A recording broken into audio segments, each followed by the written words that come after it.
Estamos con Pedro Brieger, quien es escritor, periodista argentino.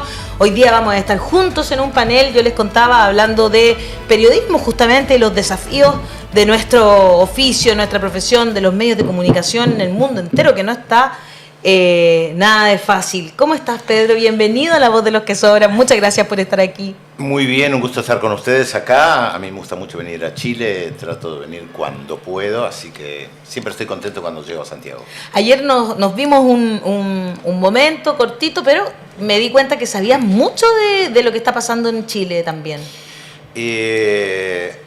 Sí, sigo la política chilena desde hace muchos años. Además, yo recuerdo el golpe del 73, justamente el 29 de junio, el famoso tanquetazo. Tanquetazo, tú llegaste, claro. Exactamente, en un 50 aniversario. Y el golpe, todo lo que pasó con la dictadura, tortura, desapariciones, exilio, tratar de denunciar lo que estaba pasando, no como periodista, antes de que yo me dedicara al periodismo, tratando de denunciar lo que estaba pasando en Chile, teniendo contacto con gente exiliada, que se exilió en diferentes países. Y desde el retorno de la democracia formal, por lo menos, he venido muchas veces a Chile. He seguido muy de cerca muchísimos eventos, en especial, por supuesto, octubre de 2019. Y después algo que me parece que ha quedado un poco relegado, tal vez por la potencia de octubre de 2019, que fue el 8 de marzo de 2020. Yo vine especialmente para el 8 de marzo porque quería estar, porque sabía que eso iba a ser muy potente, porque los diversos movimientos feministas en Chile, al igual que en la Argentina, tienen una potencia impresionante, que después asombra que al momento de votar no se refleja de la misma manera, pero eso tal vez será motivo de otro análisis. Pero yo quería estar el 8 de marzo acá y realmente fue algo maravilloso. Sí, yo también lo recuerdo con esa sensación de estar en la calle y no sentirme sola. Eso es muy hermoso, la verdad. Pedro, gracias por esa reflexión y esa conexión que tienes con nuestro país.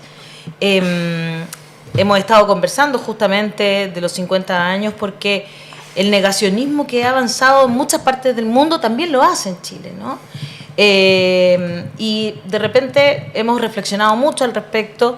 Ver una película como 1985 nos remece mucho porque sentimos a veces nosotros mirando desde el otro lado de la cordillera que en Argentina sí se dio un nunca más y a diferencia de que en Chile eso se ha dicho, pero en los hechos no ha sucedido. Es verdad, de todas maneras, no sé si la palabra negacionismo o la expresión es la mejor, porque cuando se plantea el negacionismo, la sensación es que se niega una realidad. Pero por el otro lado hubo mucha gente, tanto en Chile como en la Argentina, que apoyó el golpe de Estado, claro, que estuvo con el golpe de Estado. Y que no es que niega el golpe de Estado, dijo que dicen que era necesario. Cuando el 11 de septiembre del año pasado José Antonio Kast reivindica el golpe de Estado, él no está negando el golpe, lo está justificando. Entonces, no sé si la palabra habría que debatirlo en el ámbito académico. Es tan miserable la situación porque la palabra negacionismo se ocupa por el símil que estuvimos haciendo con la Alemania nazi. Y al final, los que buscan defender a Hitler tienden a decir el holocausto no pasó, o si pasó, Hitler no sabía.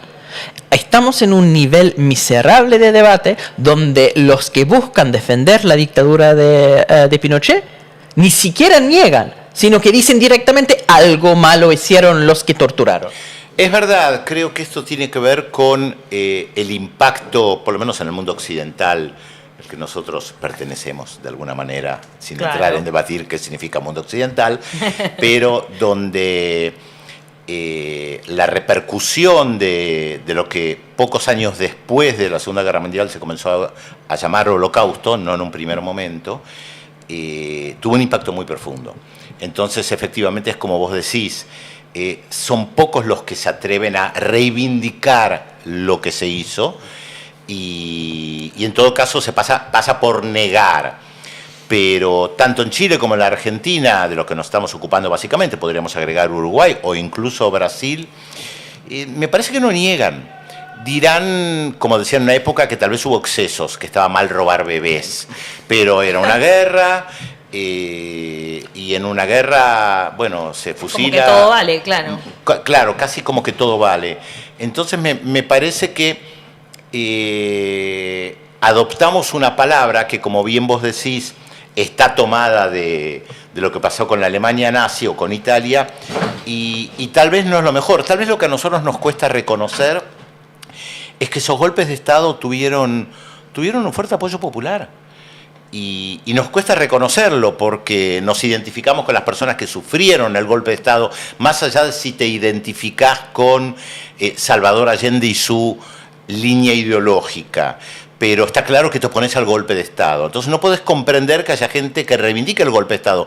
Pero tanto en Chile como en la Argentina, los partidos políticos que apoyaron el golpe de Estado en Chile, que se oponían a Salvador Allende, que le hicieron la vida imposible a Salvador Allende, permanecieron. Justamente la dictadura los deja no solamente sobrevivir, sino que les da mucho aire. Renovación Nacional y la UDI tienen un crecimiento gigantesco durante la dictadura porque no hay oposición. A diferencia de la Argentina, donde los partidos, no hay partidos tal vez equiparables a la UDI y Renovación Nacional que reivindicaran la dictadura, que fueran parte civil tan importante de la dictadura. Pero eso dejó un grupo muy fuerte de personas identificadas con la dictadura. De la misma manera que en España, los 40 años de franquismo tuvieron una sucesión con una transformación en un partido popular que no reivindica exactamente el franquismo, pero en gran medida es heredero del franquismo, hasta que aparece la extrema derecha Vox, y ya sí es una continuidad del franquismo. Bueno, 40 años dejan una marca indeleble en la sociedad. 17 años de dictadura de Pinochet dejan una marca muy profunda. Entonces es casi utópico e infantil pensar que esa gente no existe. Claro, la tarea de tratar de explicar lo sucedido es siempre mucho más difícil. Qué interesante me parece tu reflexión, porque claro, realmente no es negacionismo, pues es justificación de lo que sucedió. Y eso es más profundo aún, siento, ¿no? Es el tuit de Kast del año pasado, el 11 de septiembre del año pasado. Por supuesto, cómo olvidarlo. Y bueno, y también ayer el presidente Boric, que además como que está en esta posición incómoda, ¿no? Que le toca a él, que es como bien tú dices, reconocer que existen estas personas, que también están justificando el golpe, pero al mismo tiempo tiene que hacer esta conmemoración y tenemos que recordar la historia como sucedió, ¿no? Se ha puesto mucho el foco en Allende y muy poco en Pinochet en este tiempo. Bueno, eso siempre es un debate. Al momento del golpe, ¿dónde pones el foco? La figura en el caso chileno, a diferencia del argentino, con el golpe del 76, la figura de Allende fue tan potente que además trascendió fronteras, que deja un legado muy fuerte. Es interesante también que Allende ni siquiera gobernó 3 años. Es nada en la historia. Es muy poco. Miremos nuestra historia Qué personal, increíble. 3 años atrás donde estábamos. Claro. Estaba comenzando la pandemia. Exacto. O sea, es nada en el tiempo. Ese es el tuit de Kast al que tú hacías alusión, Pedro. Ahí lo estamos mostrando. Exactamente. Y tuvo muy poco tiempo para gobernar. Sin embargo, qué impacto internacional que tuvo una figura que en épocas de guerrillas y dictaduras en América Latina se atrevió a decir: yo quiero una vía diferente, la vía pacífica al socialismo. Iba a contramano de la efervescencia producto de la Revolución Cubana de 1959. Y sin embargo, él se mantuvo. Lo invita a Fidel, pero discrepa. Ese diálogo Fidel-Allende es muy interesante para analizarlo retrospectivamente. Creo que era el 71. Yo recuerdo que lo presenté en la televisión pública en la Argentina, haciendo unas reflexiones al comienzo del diálogo y al final del diálogo. Por supuesto que retrospectivamente siempre miramos las cosas de una manera muy diferente. No fuimos actores, nosotros 3 que estamos acá, no fuimos actores del 73, ustedes nacieron más tarde, Yo lo recuerdo, un poquito más poquito. tarde, yo lo recuerdo, y lo miramos con los ojos de hoy, pero la dialéctica existe. Mis ojos de hoy no son los mismos que hace 10, Claro. 20, 40 o 50 años. Por lo tanto, mi interpretación periodística, sociológica, personal, también fue variando. No digo ni para bien ni para mal, fue variando respecto de las reflexiones. Por ejemplo, el tema de la democracia. Cuando Allende plantea la vía pacífica al socialismo, en gran parte de América Latina era impensado pensar, valga la redundancia o cacofonía, de una democracia estable de 40 años. La Argentina no tenía. La Argentina, por primera vez en su historia, tiene un periodo de 40 años de democracia. Eso es novedoso.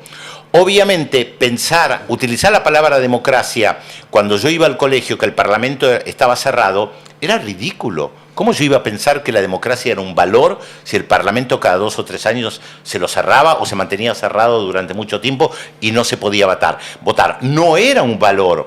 De la misma manera que, salto y sin irme demasiado por las ramas, en el mundo árabe la democracia occidental no es un valor. ¿Sí? En nombre de la democracia, Francia ocupó 132 años Argelia y no llevó ninguna democracia. Entonces, ¿qué valor puede tener para alguien que vivió en Argelia la democracia con 132 años de ocupación? Ahora, la reivindicación o revalorización de la democracia hoy tiene que ver con un nuevo periodo en la Argentina, en Chile, en Uruguay, en Brasil. Entonces, los valores también van mutando respecto de eso. Incluso sectores de derecha en América Latina, no todos, ya lo vemos con el tuit de Kast, incluso sectores de derecha en América Latina repudian los golpes de Estado y repudian lo que se hizo durante las dictaduras.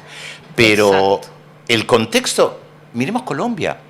En Colombia tenemos por primera vez un gobierno de Bueno, izquierda por primera en la vez historia en su historia. 200 Sí, años. es impactante eso, ¿no? Ahí estamos Exactamente. viendo el diálogo que tú nos hacías referencia, que en la televisión chilena jamás se ha pasado. Ahí está, lo están tomando en la televisión pública en la Argentina, que es lo que yo Estamos tomando- presenté. Exacto.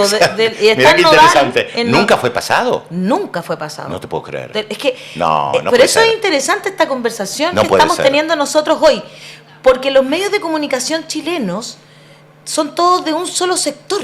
Entonces es muy difícil que pasen cosas, pero sí la televisión pública argentina. Pero esto tiene un valor histórico, va más allá de mi interpretación que yo podía hacer al presentar esto. Qué orgullo, ¿no? Pensar que la televisión pública de la Argentina lo pasaba. Bueno, de hecho esto me hace acordar el año 2011 con la revuelta estudiantil, la de los pingüinos y después la estudiantil Claro. también, que mucha gente en Chile, yo vine varias veces en el 2011, mucha gente en Chile decía que miraba lo que nosotros hacíamos en la televisión pública en la Argentina para informarse de lo que estaba pasando en Chile, y alguien me contó una anécdota que no sé si es verdad o no, pero es verosímil, de una familia donde el cabro quiere ir a las marchas y los padres le dicen que no, que es peligroso, y le dice, pero el periodista en la Argentina está diciendo que las manifestaciones son pacíficas. Buenísimo. Porque yo insistía en mostrar los actos pacíficos del 2011. Claro. Incluso llegué a decir en el noticiero de la televisión pública, frente a otros canales que mostraban a 200 violentos rompiendo cosas, yo decía, si ustedes quieren ver violencia, cambien de canal. Para mí, 200.000 personas manifestando de manera pacífica o haciendo un besatón en una plaza, dándose Recuerda, besos. los paraguas también, claro.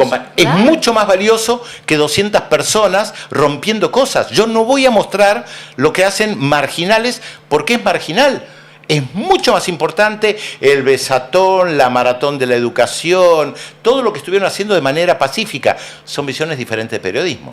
Absolutamente de acuerdo contigo. Son visiones muy distintas al y periodismo. yo creo que ese periodismo que nos pone el incendio, porque te va a quedar siempre mirando un incendio. Yo también, Por por eso digo supuesto, todo. claro, Cualquier persona sí. que se enfrente a eso se va a quedar mirando un incendio porque Sí. nos impresiona, porque el fuego tiene un cierto magnetismo que te deja como pegado.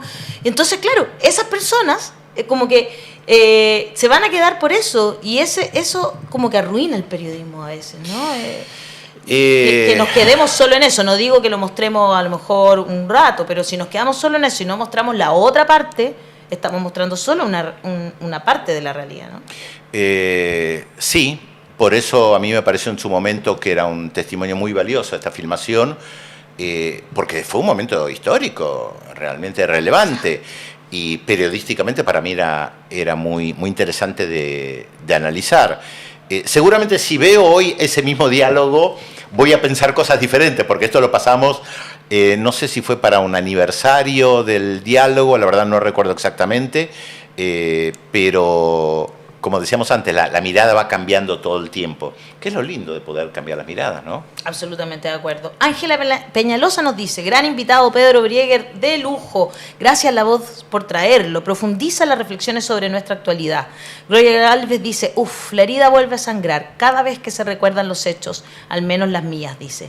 Franco dice, sí, se llama El Diálogo de América, se refiere a lo que estamos mostrando, Castro y Allende, lo presentó Pedro Brieger en la televisión pública argentina, ni siquiera lo ha pasado en la televisión chilena, dice. Esteban Opaso, buen análisis de Pedro, muy buen invitado. Dice, recuerdo cuando armaron un escándalo, cuando dieron la batalla de Chile en la red.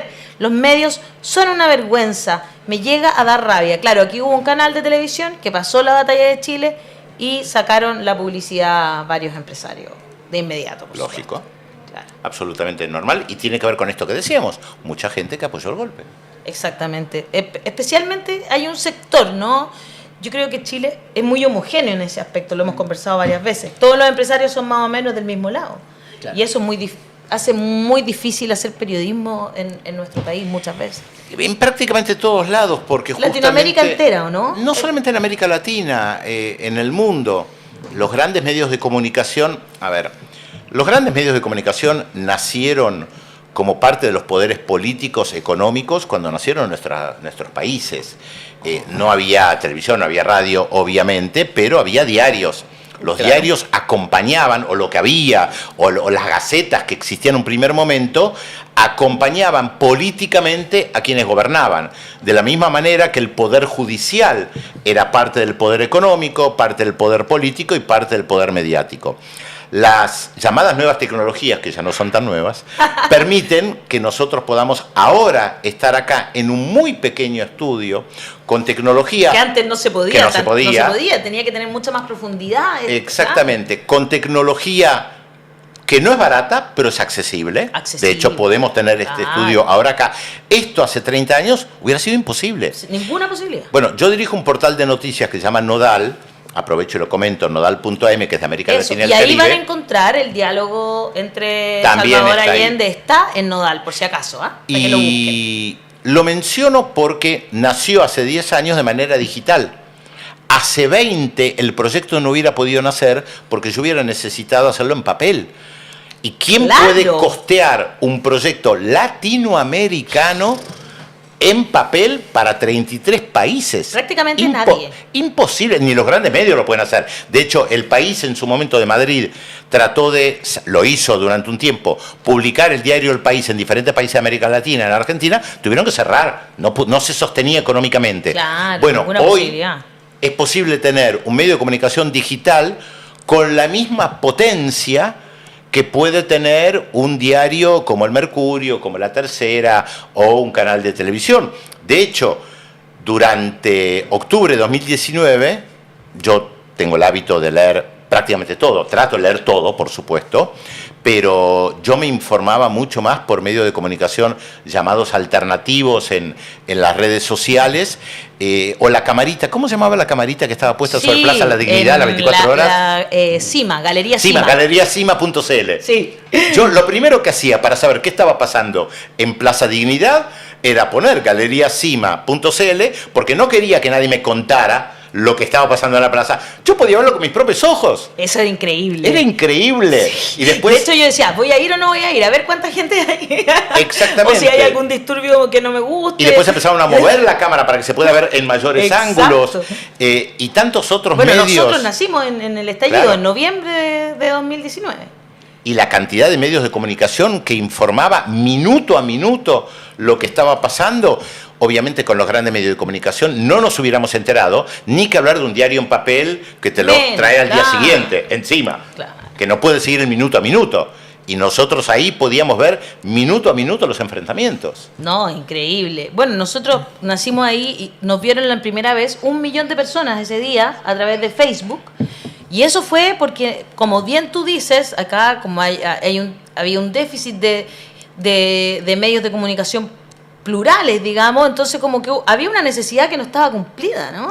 Perdón, ahí estaban mostrando algo ¿Sí? en nodal.am, si lo pueden Ahí está. mostrar y bajar un poco con el cursor, lo que es Ya. la tecnología, le podemos Bajemos, decir. le decimos, Exactamente. exacto. Un poquito más, un poquito más, un poquito más, un poquito. Ahí está. Nosotros tenemos un Ahí está suplemento Francia. especial. Ya, hace de veras, meses, 50 años del sobre golpe los 50 en años del Chile. golpe. Hace meses que lo tenemos poniendo noticias, análisis, opinión, documentales. Ahí lo tienen. Qué bueno. Para nosotros es importante, bueno, no solamente recordar, sino poner material que se pueda ver, que dé acceso. Y con una particularidad que tiene Nodal, y es que publica todas las opiniones. Perfecto. Es un portal de noticias latinoamericano donde van a poder encontrar una entrevista a Kast y una entrevista a Daniel Jadwe para tomar dos posturas divergentes, o en Colombia una entrevista a Álvaro Uribe o una entrevista al presidente Petro, porque nos interesa mostrar lo que pasa y que después la gente tome la opinión que quiera. Claro. Nodal, ¿cuántas personas trabajan? Muy pocas. ¿Muy pocas? Muy pocas. ¿Cuánto es muy poco para ti? Menos de 10 personas hoy en día. Ya. Tuvimos más, pero también ahí está la cuestión presupuestaria complicada, donde también un poco vivimos de los apoyos. Ahí volvemos al tema de los medios de comunicación tradicional que tienen los empresarios que ponen mucho dinero a través de la publicidad, y que los medios que nacieron de manera alternativa no solían tener o no suelen tener esa posibilidad. Igual yo no defino a Nodal como medio alternativo, porque la palabra alternativo nos suele encasillar en algo pequeño. Y yo creo que lo que tenemos que tratar de hacer es disputar la hegemonía comunicacional. Totalmente. Y no solamente quedarnos en que nos siga la gente que